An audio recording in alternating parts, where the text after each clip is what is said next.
네, 민주당이 추진하는 검수완박 법안이 통과되면 우리 형사사법체계는 74년 만에 완전히 뒤바뀌게 됩니다. 검찰의 직접 수사권을 완전 박탈하는 게 주된 내용인데요. 이 법안과 관련해서 위헌의 소지가 있다면서 헌법재판소의 판단을 맞아보자, 국민투표에 붙이자 이런 얘기까지 나오고 있는데 현직 지검장이신 울산지검 이주영 지검장과 말씀 좀 나눠보겠습니다. 자, 지검장님, 지금 심기 불편한 줄 알면서 제가 안녕하시냐고 입에 바른 인사는 못하겠습니다. 그래도 시청자께 인사는 하시죠. 예, 안녕하십니까. 울산지방검찰청 검사장 이주형입니다. 오늘 JCN TV와 이렇게 검수완박 법안에 대해서 제가 설명할 수 있는 기회를 갖게 되어서 상당히 기쁘고 이 기회를 주신 JCN에도 감사의 말씀을 드립니다. 아유, 응해주셔서 제가 감사합니다. 제가 죄 짓고 조사 받으러 온 게 아니고 말씀 나누러 왔기 때문에 제 스타일로 편하게 질문을 하겠습니다. 예. 현재 말이죠. 국회에서 검수완박 법안에 대한 심의가 진행 중이고 울산 지역에도 이 문제에 관심들이 뜨거운데 현재 검사장님께서 굉장히 이례적이란 말이죠. 방송 출연까지 결심해 주셨는데 지금 심정 어떠세요? 예, 사실 검수완박 법안이 정말 이례적으로 급박하게 지금 입법 절차에 들어가 있습니다. 그런데 이게 정상적인 입법 절차로 진행이 됐다면 제가 굳이 이렇게 나와서 얘기를 할 필요는 없을 것이라고 생각합니다. 그렇지만 입법 법안이 상당히 문제가 많고 국민들에게 끼치는 영향이 크기 때문에 이렇게라도 설명을 드려야 될 것 같아서 제가 이 자리를 나오게 되었습니다. 예. 검수완박 하루에 우리가 수십 번씩 들었기 때문에 모르는 국민이 없을 것 같은데 근데 검찰이 왜 이렇게까지 반대를 하는지 그걸 잘 모르겠단 말입니다. 당선인도 과거에는 수사기소 분리에 찬성을 했던 적도 있는데 가장 큰 문제가 뭐라고 보세요?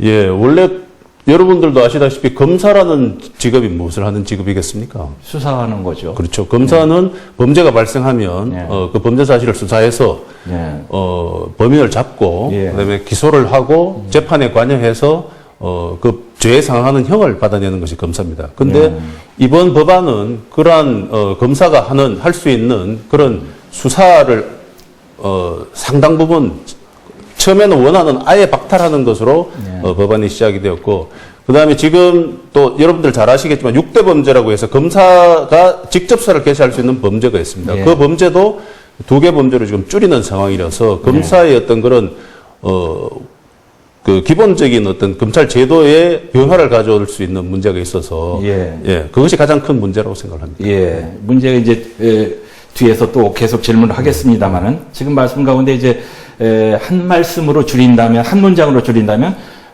그래서 결국은 국민들에게 피해가 간다? 예, 맞습니다. 어떤 면에서 국민들에게 피해가 가죠?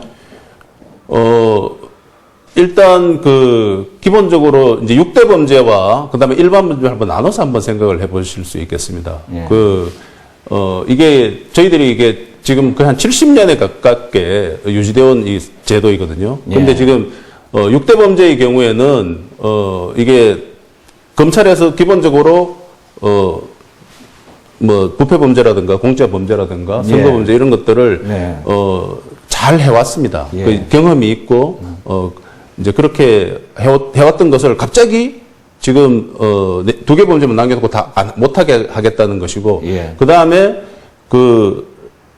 일반 범죄의 경우에도 이 저희들이 이제 피해자나 고소인이 경찰에서 고소를 했을 경우에 그걸 불만이 있을 수 있습니다. 수사 과정에서. 그런 불만에 대해서 검찰에 요구를 해도 검찰의 수사를 못하게 되는 그런 문제가 있을 수 있습니다. 그런 부분들이 가장 큰 문제이고 그 문제점들로 인해서 이제 국민들에게 손해가 가는 알겠습니다. 것이죠. 지금 입법 처리 속도가 굉장히 빠르지 않습니까? 절차상 문제도 많다고 보시는 거죠? 예, 그렇습니다. 원래는 이게 형사법 개정 특위를 만들어서 학계 그다음에 법조계 여기 있는 법원, 검찰, 변호인 다 의견을 들어가지고 그걸 종합해서 만들어야 되는 것인데 지금 그런 절차를 전혀 거치지 않고 이게 지금 입법 절차가 진행되고 있습니다.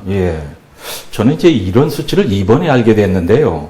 검찰에서 수사하는 비율이 0.8%라고 하더라고요. 그리고 경찰 수사 비율이 99.2%. 자, 그러면 검찰의 수사권이 없어진다 하더라도 큰 변화가 없는 것이 아니냐. 이런 의견들이 있잖아요. 예, 근데 이제 그것은 예전부터 그랬습니다. 지금만 예. 그런 것이 아닙니다. 예. 수사권 조정 이전에도 그랬습니다. 예. 검사의 업무가 가장 중요한 업무가 직접 수사가 아닙니다. 기본적으로는 저희들이 말하는 사법 통제. 예. 경찰에서 수사해서 올라온 송치된 사건을 검사가 보고 이게 절차적으로나 내용적으로나 미비한 것이 없는지 살펴서 예. 혹시라도 뭐 인권 침해가 있으면 그런 걸 이제 정정을 하고 예. 기소해야 될 부분은 이제 기소를 하고 하는 것입니다. 근데 0.8%는 뭐냐면은 예. 소위 말하는 그런 지금 6대 범죄 같은 범죄들에 대해서 예. 검사들이 중대 범죄를 수사를 직접적으로 하는 것이죠. 예. 왜냐하면 이런 민생 범죄는 경찰이 수사를 잘 합니다. 예. 그렇지만 이런 정권이라든가 예. 뭐 이런 특히 공직자 범죄, 부패 범죄 이런 부분은 예. 법리가 좀 어려운 부분이 많고 특히 예. 선거 범죄는 굉장히 복잡합니다. 예. 예. 근데 그런 부분은 사실 검사가 해야 이게 제대로 수사를 할 수 있고 법률 전문가의 관점에서 수사를 진행을 할 수 있습니다. 근데 예. 그런 것들을 검찰이 해왔던 것이죠. 근데 예. 지금은 그것도 못하게 하겠다는 예. 것이 문제가 되는 그래서 것이죠. 말이죠. 민주당에서 여러 차례 수정안을 제시했고 그 수정안을 보면은 지금 검사장님께서 말씀하신 우려, 이건 다 불식된다고 하던데 이 말도 틀린 말입니까? 지금 한번 보십시오. 지금 뭐 원안이 있었고 예. 검수완박 법안 원안이 있었고 지금 개정안이 있었고 지금 수정안이 있지 않습니까? 예, 그런데도 예. 계속 거기에 대해서 언론에서 문제를 삼고 있지 않습니까? 이런 문제가 있다, 저런 문제가 있다. 그래서 지금 예. 이게 과연 그대로 통과됐을 때 국민에게 끼치는 영향이라는 것은 굉장히 크거든요. 예. 근데 그걸 지금 그 얘기로 이게 해결이 됐다라고 얘기할 수는 없을 것입니다. 예. 이제 저희 같은 소시민들이 듣기에는 여기서 들으면 이 말이 맞는 것 같고 저기서 들으면 저 말이 맞는 것 같고 헷갈린단 말입니다. 예. 쉽게 한번 예를 들어서 좀 설명을 해 주시겠습니까? 예, 지금 원래 처음에 원안은 네. 검찰에서 보안 수사하는 것조차도 못하게 네. 아예 검찰의 수사 권한을 전면적으로 뺏는 법안을 민주당에서 예. 이제 안으로 이제 제안을 했고 예. 거기에 대해서 지금 좀 많이 바뀌었습니다. 그래서 그 폐해가 크다는 것을 이제 워낙 일반 뭐 변호인이나 이런 특히 성범죄나 이런 쪽에 관여하는 변호인들이 얘기를 많이 해왔기 때문에 예. 지금은 그런 보안 수사는 어느 정도 남겨주는 것으로 했습니다만은 그래도 아직 문제가 되는 부분들이 있습니다. 특히 이제 범죄 피해자들과 관련된 부분인데 예. 지금 이제 예를 한번 들어볼까요? 이제 예. N번방 사건 같은 경우 있지 않습니까? 예, 예, 이제 성폭력, 이제 그 불법 촬영물이 있다고 해가지고 누가 보고 이거 이상하다 이래서 고발을 했어요. 예. 근데 고발을 했는데, 이제 경찰에서는 그 불법 촬영물만으로 이제 송치를 했단 말입니다. 예. 그렇게 송치를 했는데 검사가 보니까, 이거는, 조직적 범죄고 피해자들이 굉장히 많고 이 성폭력도 끼어 있다. 예. 그럼 이런 경우에 검사가 더 수사를 하려고 해도 예. 고발인의 경우에는 지금 이게 송치가 되면 고발인이 그 경찰이 수사한 범위를 벗어나서 수사를 할 수가 없습니다. 예. 그러면은 그 피해는 그로 인해 실제로 성폭력을 당했거나 예. 이런 사람들은 이 법정에서 그 자기의 피해를 진술할 수 있는 권한이 제한되고 예. 이 범죄를 알고도 수사하지 못하는 문제가 네. 발생하는 거죠. 네. 그것이 과연 타당한 것이냐. 국가가 범죄를 알고도 수사하지 못하는 그런 예. 상황이 되는 거죠. 예. 그래서 지금 말씀하신 것처럼 그런 거라면 검찰에서 반드시 직접 수사를 하지 않고 경찰에다가 보완 수사를 요구해서 예. 그렇게 해결해도 충분한 거 아니냐 이런 의견도 있잖아요. 예, 그런 경우에 이제 증거인멸에 우려가 없다거나 네. 아니면 공소시효가 뭐 충분히 남았다거나 이러면 사실 그렇게 할 수는 있습니다. 예. 이제 뭐 촉박하지 않게 뭐 이렇게 할 수는 있습니다만은 그러나 이제 그게 공범이 있고 증거인멸의 우려가 있고 예. 공소시효도 얼마 남지 않았다 이런 경우에는 그걸 다시 경찰로 보냈다가 오면은 이게 다 증거도 다 없어져 버리고 예. 그 공소시효를 넘겨가지고 기소를 못하는 문제가 발생할 수 있습니다. 예. 그래서 그런 경우에는 직접 불러가지고 검사가 빨리 수사를 해서 이걸 진행을 해야 되는 것이죠. 예. 그리고 이제 경찰에 그걸 이제 줘도 지금 경찰이 옛날에는 검사가 수사 지휘권이 있었어요. 그래서 예. 경찰이 반드시 해야 됐는데 예. 지금은 보내도 경찰에서 그냥 가지고 있고 제대로 수사를 안 할 수 있습니다. 예. 그거를 뭐 경찰에서 강제할 수 있는 검찰에서 경찰을 강제할 수 있는 방법이 없습니다. 근데 만약에 그걸 지금 그 국회의원들 중에 하는 얘기가 그러면은 그 경우에 뭐 징계를 요구할 수 있고 교체권이 있습니다. 예. 이제 사경에 대한 교체권이 있는데 그걸 활용하면 되지 않느냐 그런 얘기를 하는데 만약에 여러분께서 만약에 기자 하시면서 밑에 후배 기자가 제대로 취재를 안 해오는데 예. 그러면은 야 너 딴 사람 교체하고 징계하고 그렇게 해서 이게 일이 돌아갈 수 있습니까? 예. 같이 협력해서 수사를 해야 되는데 예. 그래서 저희들이 웬만한 사안에 대해서는 그런 걸 할 수도 없고 한번 보십시오. 그런 걸 한 적이 거의 없습니다. 예. 네. 예. 그거는 현실적으로 안 맞는 얘기입니다. 네. 네.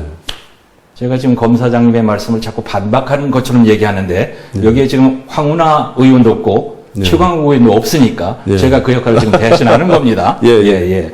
검사의 6대 범죄 수사권이 아까 2개로 줄었다는 말씀하셨죠. 예. 그래서 소위 한국형 FBI를 만들면 되는 거 아니냐. 이런 의견은 어떻게 생각하세요? 근데 자 이게 지금 형사사법 체계를 완전히 바꾸는 것인데요. 네. FBI를 만들 테니까 검찰의 수사권을 뺏자. 이건 앞뒤가 바뀐 거 아니겠습니까? 예. 그로 인해서 만약에 이렇게 밝히지 못하는 범죄나 증거인멸돼가지고 처벌하지 못하는 범죄가 계속 발생한다고 하면 예. 그거는 누가 책임을 집니까? 네. FBI를 만들 테니까 일단 수사권부터 뺏자. 이것을 거꾸로 한 거죠. 일단 FBI를 만들어 놓고 예. 그 다음에 조정을 하는 것이 원칙이죠. 예. 경찰은 6대 범죄에 대해서 여전히 수사를 할 수 있는 것으로 알고 있습니다. 예. 지금 이제 말씀 행간에 예. 경찰을 약간 믿지 못하겠다. 이런 부분으로 저는 이제 들리고 이런 걸 알기 때문에 경찰들이 지금 부글부글 끓고 있다는 말도 듣고 있죠. 그런 것은 절대 아닙니다. 돌려서 말할 것 없이 경찰 수사를 못 믿겠다 이런 말씀으로 들리거든요. 아니요, 절대 아니에요? 그렇지 않습니다. 네. 지금 사실 경찰이 수사를 잘 하고 있습니다. 저희들이 보안사를 요구하거나 현재도 하는 것이 그렇게 양이 많지는 않거든요. 예. 근데 이제 경찰이 잘하는 것이 이제 서민 경제와 관련된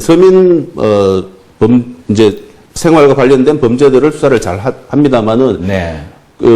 검찰이 이때까지 공무원 범죄라든가 부패 범죄, 특히 정권 범죄 이런 부분은 사실 검찰에서 거의 해왔지. 예. 경찰은 그렇게 큰 범죄들을 많이 하지는 않았을 겁니다. 특히 정권 범죄 같은 경우는 기록 자체만으로도 몇십 건의 복잡하죠. 페이지가 몇만 페이지가 되고 이렇기 때문에 그런 것들에 대한 어떤 그런 경험과 그런 능력은 지금 검찰이 훨씬 좋다고 할 수 있죠. 이제 그런 부분에서 저희들이 말씀드리는 거고 그런 능력을 사장하는 것은 말이 안 된다 이런 취지입니다. 예. 그런데 이제 검찰 권한이 너무 막강하다. 현재는 6대 중대범죄 수사를 하고 있긴 하지만 영장 청구권을 비롯해서 수사 기소권을 다 갖고 있다 보니까 검찰이 너무 세다. 그래서 권한이 분산돼야 된다. 이런 얘기는 전혀 동의할 수 없다. 이런 말씀입니다. 아니요, 저희들이 예전에 그런 이제 별건 수사라든가 이런 것으로 인해서 비난받은 부분이 사실 있었던 것도 사실입니다. 네. 근데 이제, 그런 여러 가지 문제점으로 인해가지고 이 정부가 출범한 이후에 저희들이 수사권 조정을 했지 않습니까? 예. 수사권 조정을 거쳐가지고, 지금 그래서 검찰의 직접 수사 권한이라고 하는 것을 6대 범죄만 남겼고, 수사 개시 종결권도 경찰에 갔습니다. 경찰로 넘어갔습니다. 특히 불송치한 사건은 경찰에 1차 종결권을 이제 준 것이거든요. 그 다음에 공수처를 만들었지 않습니까? 공수처를 만들어서 이제 검찰에서 그런 남용하는 부분에 대해서 공수처에서 들여다보겠다. 해서 지금 그 법안이 시행된 지가 1년 4개월 됐습니다. 근데 1년 4개월 동안에 검찰이 뭔가 잘못한 게 있어가지고 비난받을 무슨 짓을 했다. 그러면 당연히 또다시 더 이걸 뺏는 것이 맞을 수 있지만 그 기간에 아무런 문제를 삼는 것이 지금 국회의원들도 없지 않습니까? 이 법안을 발의한 사람들도 그 부분을 문제 삼는 게 아니고 갑자기 뺏겠다고 하는 것이거든요. 그거는 이유 없이 검찰 수사를 받지 않겠다는 것이고 그래서 정략적인 법안 발의 아니냐라는 어떤 의혹이 자꾸 제기되는 것이죠. 민주당이나 황운하 최강욱 의원들은 수사와 기소를 분리하는 것은 국제적인 추세다. 이번 개정안을 검찰 정상화로 가는 길이다. 옛날에 영국의 경찰이 수사권, 기소권을 다 갖고 있어 비리가 많았고 그래서 분리를 했더니 좋아졌다. 미국도 그렇고 프랑스도 그렇고 선진국들은 다 그렇다 이랬잖아요. 그건 정말 잘못된 주장입니다. 영국 얘기를 자꾸 하는데 제가 시간이 어떻게 된지 모르겠습니다. 잠깐 말씀을 드리면 영국은 우리나라하고 법제가 완전히 다른 것이 사인 소추가 가능한 국가입니다. 사인도 자기가 피해를 입었다고 생각하면 그 변호사를 선임해가지고 다른 사인을 기소할 수 있습니다. 예. 재판을 걸 수 있습니다. 형사재판을, 민사가 아니고. 예. 우리는 그걸 못합니다. 국가소추주의고 검찰을 통해서만 기소할 수 있는 국가 독점주의거든요. 기소 독점주의인데, 그래서 이제 영국의 경우에는 경찰이 수사를 하고 자기가 기소를 해야 되겠다 그러면은 기소 변호사를 선임합니다. 그 변호사를 선임해서 그 사람이 기소를 하는 겁니다. 그래서 원래 영국에는 검사라는 제도가 없었습니다. 검사의 제도는 그게 지금 미국의 경우에는 미국이 독립을 하면서 이게 나폴레옹 시도에 이제 만들어진 것으로 검사제도 만들어졌는데 미국은 독립을 하면서 대륙법계의 검사제도가 좋다고 해서 그걸 상당 부분 받아들인 것이고 100% 그대로 받아들인 건 아니지만 그다음에 영국은 전혀 안 받아들이다가 1986년에 이걸 받아들였습니다. 그러니까 이게 우리보다도 훨씬 검사제도를 운영한 것이 적죠. 근데 이제 그렇게 하다 보니까 왜 그걸 받아들였냐? 경찰에서 이게 남용 비슷하게 되고 자꾸 무죄가 너무 많이 나고 이러니까 아예 검사제도를 둬가지고 사전에 검토를 하게 하자라고 해서 그 비용도 적게 들고 그 기소 변호사를 계속 선임하면 돈이 많이 들지 않습니까? 이 월급만 주면 되니까 그래서 이제 했던 것이고 그렇게 하다 보니까 검찰 제도가 점점 많이 활용이 되고 지금은 영국에서도 검사가 경찰서에 나가서 지휘를 실질적으로 합니다. 이제 수사를 할 때 압수수색을 하거나 이런 강제 수사를 하거나 이럴 필요가 있을 때는 그 파견 나가 있는 검사한테 가서 물어보고 그 다음에 집행을 하거든요. 그리고 또 그러다 보니까 이제 특히 중대한 이런 경제범죄, 이런 부패범죄 이런 거는 이걸 경찰에서 해오기를 기다려서 하기에는 너무 국가 대응이 늦어지니까 중대범죄수사청이라고 해서 SFO라는 것이 있습니다. 그걸 만들어가지고 아예 검사와 경찰이 같이 해가지고 같이 수사를 하고 기소도 거기서 검사가 같이 기소를 합니다. 지금은 오히려 그렇게 중요 범죄에 대해서는 오히려 검찰과 경찰이 융합되는 그런 상황이 있는데 오히려 이것을 거꾸로 지금 자꾸 얘기를 하는 것이거든요. 그건 약간 정치구화됐습니다. 수사와 기소의 분리라는 것을 거의 정치구화했다. 저는 그렇게 생각을 합니다. 검찰의 직접 수사권이 폐지된다면 울산 지역에도 이런 점이 영향을 받게 될까요? 예를 제가 한번 들자면 중대범죄가 이게 발생할 가능성이 높지 않습니까? 여기 사업체가 이제 특히 현대중공업을 비롯해서 여러 그런 업체들이 많아서 그런 문제가 있는데 얼마 전까지 이 사건 발생 초기부터 검찰이 관여해가지고 정보도 수집하고 해서 공소유지를 할 수 있도록 해주면 좋겠다라는 것이 법무부 요청이었습니다. 그래서 저희들이 그런 기구도 만들었습니다. 경찰과 이제 노동청하고 같이 이렇게 결합해서. 근데 지금 이게 이런 식으로 되면은 저희들이 초기에 저희들이 거기 현장에 가거나 수사에 관여할 수 있는 게 줄어듭니다. 거의 불가능해집니다. 그렇게 되면 사실 공소유지도 어려워질 수 있는 문제가 있습니다. 이번 개정안에 위헌적인 요소가 있다는 지적도 있는데 어떤 점이 위헌적 요소라고 동의하세요? 그렇게 생각하세요? 일단 특히 6대 범죄 같은 경우에 검사로 하여금 수사를 아예 못하게 하는 것은 헌법에 규정되어 있는 이제 검사의 어떤 그런 영장 청구권 같이 사실은 수사를 주관하게 하는 그런 부분을 완전히 침해하는 것이라고 저는 보이거든요. 그 부분이 있고, 그럼 조금 전에 말씀드린 것처럼 범죄 피해자 그러니까 지금 경찰이 수사를 했는데 미진하다 그래가지고 이 일을 할 수 있는 사람이 고소인은 가능한데 고발인은 안 됩니다. 그거하고 고소인도 가능하긴 하지만 고소인이 했는 것은 또 동일성의 범위 내에서만 할 수 있게 이렇게 만들어 놨거든요. 지금 법안은. 근데 동일성의 범위 내에서만 하면 아까 말씀드린 것처럼 진범이나 공범이나 조직적 범죄 이런 거를 발견해도 수사를 못 하는 겁니다. 기소를 못 하는 거고. 그런 것은 사실은 어떻게 보면 범죄 피해자가 법정에 나가서 피해를 진술할 수 있는 헌법상의 진술권 이런 것들을 침해하는 것이죠. 그래서 위헌이라고 제가 말씀을 드리는 겁니다. 국민 투표에 붙여봐야 된다고 생각하세요? 그래서 국민 투표 부분은 제가 다 검토를 못했습니다만 그 부분은 이제 국민 투표 법이 있어서 대통령이 원한다고 하더라도 이제 그 법이 사실은 개정이 돼야 되는 부분이 있습니다. 그래서 개정을 요청을 하면은 그걸 만약에 여야에서 같이 합의를 해서 한다고 하면 못할 바는 아니겠죠. 선관위는 안 된다고 하던데 안 되겠군요. 그거는. 자, 근데 말이죠. 이번 개정안을 놓고 고검 지검장 회의부터 전국 평검사 회의까지 검찰의 집단 행동이 매우 높지 않습니까? 근데요, 이런 생각이 나요. 세월호 사고 나서, 뭡니까? 해경을 해체해버렸잖아요. 예. 그때 해경들 끽소리 안 했잖아요. 예. 근데 왜 검찰만 이렇게 반발하냐? 이런 지적은 어떻게 대답하시겠습니까? 예. 아니, 뭐, 이 부분, 그게 이제 집단 행동으로 비쳤다고 하면 저희들이 뭐, 이제, 송구하게 생각합니다만은. 맞잖아요. 근데 이거는 정말 국민에 끼치는 어떤 그런, 피해가 굉장히 중요한 것이기 때문에 저희들이 어떤 그런 충정으로, 나라를 위하는 마음으로, 국민을 위하는 마음으로 국민들이 아셔야 된다는 생각에 이제 얘기를 하는 것이고, 한 가지 더 보탠다고 하면 세월호 사건을 제대로 이제 저걸 처리를 못한 해경의 문제는 그 책임이 있다라고 할 수 있지만 저희들은 아까 말씀드린 것처럼 수사권 조정을 통해서 지금 그게 시행된 지 1년 4개월밖에 안 됐습니다. 그 사이에 특별한 문제가 없었다고 저희들은 생각을 하거든요. 지검장님께서 아주 성의껏 설명을 해 주셨습니다. 제가 좀 까칠한 질문을 해도 웃으시면서 잘 받아주셨고요. 끝내면서요. 현직 지검장으로서 국민들께 드릴 말씀이 많을 것 같아요. 정리하시죠.